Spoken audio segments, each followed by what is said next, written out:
Meta awareness, क्या ये सच में हकीकत को प्रोसेस करने का एक ऐसा तरीका है जो बहुत ही कम लोगों में होता है? चलिए, आज इस कमाल की मानसिक क्षमता के बारे में जानते हैं। क्या ऐसा हो सकता है कि कुछ लोगों का दिमाग दुनिया को हम सबसे बिल्कुल अलग ढंग से देखता हो? मतलब सोचने का एक ऐसा लेवल जहां ज्यादातर लोग कभी पहुंच ही नहीं पाते। तो चलिए इसे थोड़ा समझते हैं। हम बात कर रहे हैं मेटा अवेयरनेस के स्ट्रक्चर की। और ये कोई हवा हवाई बात नहीं है, बल्कि सोचने का एक बहुत ही सिस्टमैटिक, एक बहुत ही सोचा समझा तरीका है। तो आखिर ये मेटा अवेयरनेस है क्या? देखिए, बिल्कुल आसान भाषा में कहें तो ये अपने ही विचारों के बारे में सोचने की काबिलियत है। मतलब अपने दिमाग को एक ऊंचाई से देखना। एक तरह से ये सोचने के बारे में सोचना है। ये जो फर्क है ना, वो यहां एकदम साफ दिखता है। नॉर्मल सोच क्या होती है? मुझे गुस्सा आ रहा है। यहां आप उस भावना में पूरी तरह डूबे हुए हैं। लेकिन मेटा अवेयर सोच कहती है, मैं अपने अंदर गुस्से की भावना को महसूस कर रहा हूं। फर्क देख रहे हैं? अब आप उस भावना का हिस्सा नहीं, बल्कि उसके ऑब्जर्वर बन गए हैं। ये ऐसा है मानो आप किसी प्ले में एक्टर भी हैं और ऑडियंस में बैठकर खुद को देख भी रहे हैं। तो सवाल ये है कि किसी को कैसे पता चले कि उसके अंदर ये कमाल की एबिलिटी है। चलिए, अब उन 5 खास संकेतों पर नजर डालते हैं जो इस अनोखी क्षमता की पहचान कराते हैं। ठीक है, तो पहला साइन है विचारों को खुद से अलग करके देखना। इसका मतलब यह है कि विचार मन में आते जाते रहते हैं, लेकिन वो आप नहीं हैं। वो बस आपके बारे में एक अटल सच्चाई नहीं, बल्कि एक टेम्परेरी इवेंट है। असल में ये कैसा लगता है? मान लीजिए कोई चिंता का ख्याल आया और आप उसकी कहानी में उलझने के बजाय बस उसे देख रहे हैं। जैसे वो आया है वैसे ही चला जाएगा। या खुद के बारे में कोई नेगेटिव ख्याल आया और आप उसे बस एक गुजरती हुई घटना की तरह देखते हैं। सबसे अच्छी मिसाल है कि आपका मन एक आसमान है और विचार बस बादल हैं जो आते जाते रहते हैं। दूसरा साइन, अपनी भावनाओं के ट्रिगर्स को पहचानना।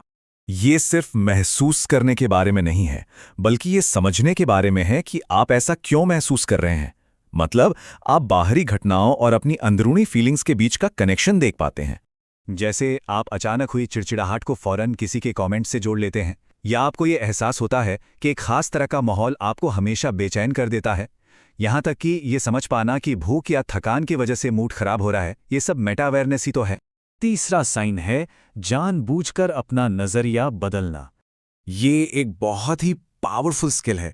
इसका मतलब है कि आप किसी प्रॉब्लम या इमोशन में फंसकर नहीं रह जाते, बल्कि एक्टिवली उससे जूम आउट करके बड़ी पिक्चर देख सकते हैं।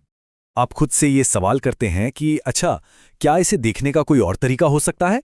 या किसी मुश्किल सिचुएशन को दूसरे इंसान के जूते में पैर डालकर देखने की कोशिश करते हैं। या ये सोचते हैं कि क्या ये प्रॉब्लम 1 महीने या 1 साल बाद भी इतनी ही बड़ी लगेगी? और अब आते हैं चौथे साइन पर, जो है बार बार आने वाले थॉट पैटर्न्स को पहचानना। पता है, हमारे दिमाग की कुछ आदतें होती हैं, कुछ लूप्स होते हैं, जिन पर वो ऑटो पायलट मोड में चलता रहता है। मेटा अवेयरनेस आपको इन मानसिक आदतों को पकड़ने में मदद करती है, जैसे बार बार चिंता करना या खुद की आलोचना करना। जैसे ये नोटिस करना कि छोटी छोटी बातों का बतंगड़ बनाने की आदत है, या कोई भी नया काम शुरू करने से पहले इम्पोस्टर सिंड्रोम यानी खुद पर शक करने के लूप में फंस जाना, या ये जानना कि डिफ़ॉल्ट सेटिंग ही नेगेटिव सोचने की हो गई है। ये अपने ही दिमाग के ब्लूप्रिंट को पढ़ने जैसा है। और आखिर में 5वां और शायद सबसे गहरा साइन, खुद को अपने विचारों से अलग करके देखना। ये एक बहुत ही जरूरी फर्क है। ये समझना कि आप इन विचारों को देखने वाले हैं, आप खुद ये विचार नहीं हैं। ये एहसास कि मन में एक उदास ख्याल आने से कोई उदास इंसान नहीं बन जाता। ये समझना कि मैं आसमान हूं और मेरे विचार तो बस मौसम की तरह हैं। ये मन के लगातार चलती बकबक के पीछे अपने असली स्व के एक शांत और स्थिर एहसास को महसूस करना है। तो ठीक है, हमने ये सब जान तो लिया, लेकिन सवाल ये है कि इससे फर्क क्या पड़ता है? ये इतना जरूरी क्यों है?